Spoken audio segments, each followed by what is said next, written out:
Hello, ഒരു പുതിയ വീഡിയോയിലേക്ക് എല്ലാവർക്കും സ്വാഗതം. നമ്മളിന്ന് ഉണ്ടാക്കുന്ന റെസിപ്പി എന്ന് വെച്ചാൽ തനി നാടൻ രീതിയിലുള്ള ഒരു മീൻ കറിയാണ്. വെണ്ടയ്ക്കയും ഉണക്കമീനും ഉണക്ക മത്തിയും ഉപയോഗിച്ചിട്ടുള്ള ഒരു മീൻ കറിയാണ്. അപ്പോൾ നാടൻ രീതി ആയതുകൊണ്ട് തന്നെ നമുക്ക് എല്ലാവർക്കും നല്ല ഇഷ്ടപ്പെടുന്ന ഒരു വിഭവം തന്നെയാണ്.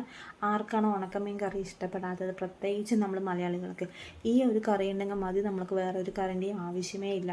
അപ്പം നമ്മൾ അതിന് വേണ്ടി നമ്മൾ വെണ്ടയ്ക്ക, മീൻ, 2 വലിയുള്ളി, ഒരു തക്കാളി, പിന്നെ കുറച്ച് ആവശ്യത്തിനുള്ള പുളി, ഒരു മുടി തേങ്ങ എല്ലാം നമ്മൾ റെഡിയാക്കി വെച്ചിട്ടുണ്ട്. അപ്പോൾ ഒരു പാത്രത്തിലേക്ക്, ഒരു മൺചട്ടിയിലേക്ക് എണ്ണ ഒഴിച്ചതിന് ശേഷം കടുക് നല്ലതുപോലെ മൂത്ത് വന്നതിന് ശേഷം നമ്മൾ നാടൻ ആയിട്ടുള്ള ഉലുവ നല്ലൊരു ഫ്ലേവറാണ് കേട്ടോ അതിന് കിട്ടുന്നത്. വെണ്ടയ്ക്ക നല്ല പുളിയും കറിക്കൊക്കെ വെണ്ടയ്ക്ക ഇട്ട് വെണ്ടയ്ക്ക ഇട്ട് കഴിഞ്ഞാൽ അതിൻ്റെ ടേസ്റ്റ് ഒന്ന് ഡിഫറെൻ്റ് തന്നെയാണ് കേട്ടോ. അപ്പോൾ വെണ്ടയ്ക്ക നല്ലതുപോലെ ഒന്ന് മൂത്ത് വന്നിട്ട് അതിലേക്ക് നമ്മളുടെ മെയിൻ ഇൻഗ്രീഡിയൻ്റായ വെണ്ടയ്ക്ക ഇട്ടിട്ട് നല്ലതുപോലെ ഒന്ന് വഴറ്റിയെടുക്കുക. അതിൻ്റെ സ്റ്റിക്നെസ് എല്ലാം പോകുന്നത് വരയ്ക്കും നല്ലതുപോലെ ഒന്ന് വഴറ്റിയെടുക്കുക. അപ്പോൾ അതൊന്ന് വഴണ്ടി വന്നതിന് ശേഷം, ഏകദേശം വഴണ്ടി വന്നതിന് ശേഷം അതിലേക്ക് നമ്മൾ കട്ട് ചെയ്ത് വെച്ച ഉള്ളി ഇട്ട് നല്ലതുപോലെ ഒന്ന് വഴറ്റിയെടുക്കുക. ഉള്ളി ഒന്ന് വഴണ്ടി വന്നതിന് ശേഷം അതിലേക്ക് തക്കാളി കൂടി ഇട്ടിട്ട് ഒരു 2 മിനിറ്റ് അടച്ച് വെച്ച് വേവിച്ചതിന് തക്കാളി ഒരുവിധം വെന്ത് കഴിഞ്ഞു. അതിലേക്ക് നമ്മൾ 1 ടീസ്പൂൺ മുളക് പൊടി, 2 ടീസ്പൂൺ മല്ലിപ്പൊടി, 1/4 ടീസ്പൂൺ മഞ്ഞൾപ്പൊടി ഇട്ട് നല്ലതുപോലെ ഒന്ന് പച്ചമണം പോകുന്നത് വരെ ഒന്ന് വഴറ്റിയെടുക്കുക.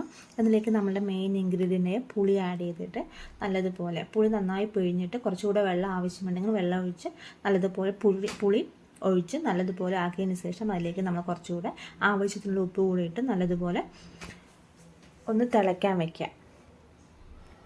അപ്പോൾ വെണ്ടയ്ക്ക കുറച്ചൊന്ന് വിധം തിളച്ച് വരുന്നുണ്ട്. അതിലേക്ക് നമ്മളുടെ മീൻ ഒരുവിധം വെന്ത് വരുന്നുണ്ട് കേട്ടോ. അപ്പോൾ അതിലേക്ക് നമ്മളുടെ മീനിട്ട് ഒരു 5 മിനിറ്റോളം കൂടെ നമ്മൾ ലോ ഫ്ലെയിമിൽ വെച്ച്, ആ മൺചട്ടിൻ്റെ ചൂടും ലോ ഫ്ലെയിമിൽ വെച്ച് ഒരു 5 മിനിറ്റോളം നമ്മൾ നല്ലതുപോലെ വേവിച്ചെടുക്കുക. അതിന് ശേഷം ഒരുവിധം വെന്തതിന് ശേഷം ഏകദേശം ഈ കൺസിസ്റ്റൻസി ആകുമ്പോൾ നമ്മളതിലേക്ക് നമ്മളുടെ അരപ്പ് റെഡിയാക്കാൻ വേണ്ടി അരമുറി തേങ്ങയും ജീരകവും പിന്നെ ചെറിയ ഉള്ളിയും ചേർത്ത് നല്ലതുപോലെ ഫൈൻ പേസ്റ്റായി അരച്ച് നമ്മളുടെ വെണ്ടയ്ക്കയിലേക്ക് ആ മിക്സ് കൂടെ ആഡ് ചെയ്ത് ആവശ്യത്തിനുള്ള വെള്ളം ഒഴിച്ച് നമ്മൾ ഉപ്പ് ചെക്ക് ചെയ്ത് പുളിപ്പെല്ലാം ചെക്ക് ചെയ്തതിന് ശേഷം നമ്മൾ അതിന് തിളയ്ക്കാൻ വിടുക.